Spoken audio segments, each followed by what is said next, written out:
একটি জাহাজ দীর্ঘদিন যখন নদীতে বা সাগরে চলাচল করে তখন লোনা পানির কারণে জাহাজের কিছু প্লেট ক্ষয়প্রাপ্ত হয় এবং জাহাজে মরিচা পড়ে। আর এই কাজগুলো নদীতে রেখে করা সম্ভব হয় না, তাই নিয়ম অনুযায়ী একটা জাহাজকে 2 থেকে 3 বছর পর পর ডগে উঠাতে হয়। ডগ বলতে পানি থেকে উপরে উঠানো হয়, তারপর জাহাজের ওই মেরামত করে কাজগুলো করে নতুন করে রং করা হয়, নতুন করে জাহাজের রূপ দেওয়া হয়।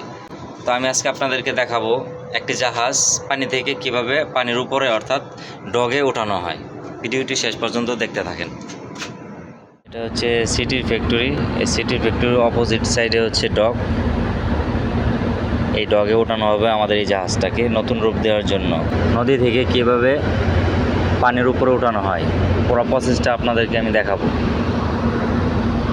ওই যে মাঝে ফাঁকা অংশটা দেখতে পাচ্ছেন, এদিক দিয়ে জাহাজটা পানির উপরে উঠবে।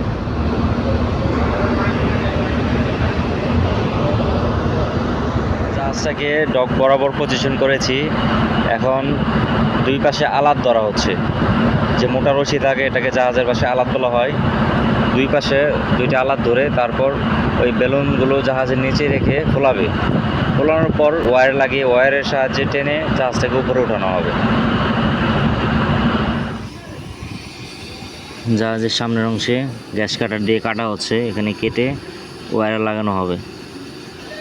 ওয়্যার লাগানোর জন্য জাহাজের এখানে গ্যাস কাটার দিয়ে কাটা হচ্ছে।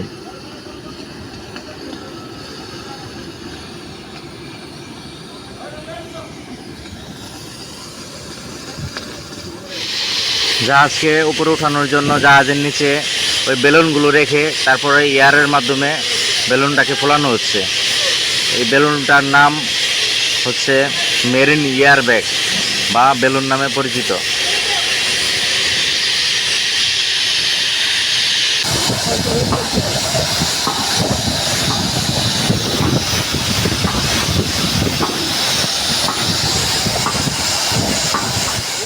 আমাদের জাহাজ অলরেডি ডগের উপর অর্ধেক উঠে গিয়েছে,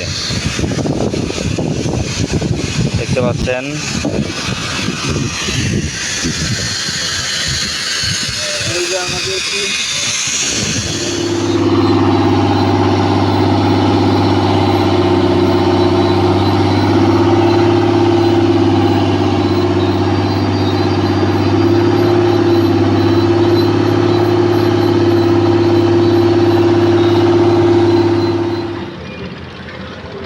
হুইংসের সাহায্যে দেখেন জাহাজটাকে কীভাবে টেনে উপরে ওঠানো হচ্ছে।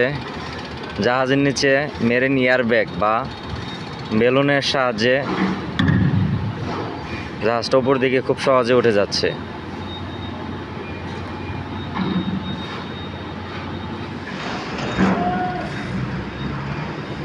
এটা হচ্ছে শীতলক্ষা নদীর তীরে সিটি ফ্যাক্টরির অপোজিট সাইডে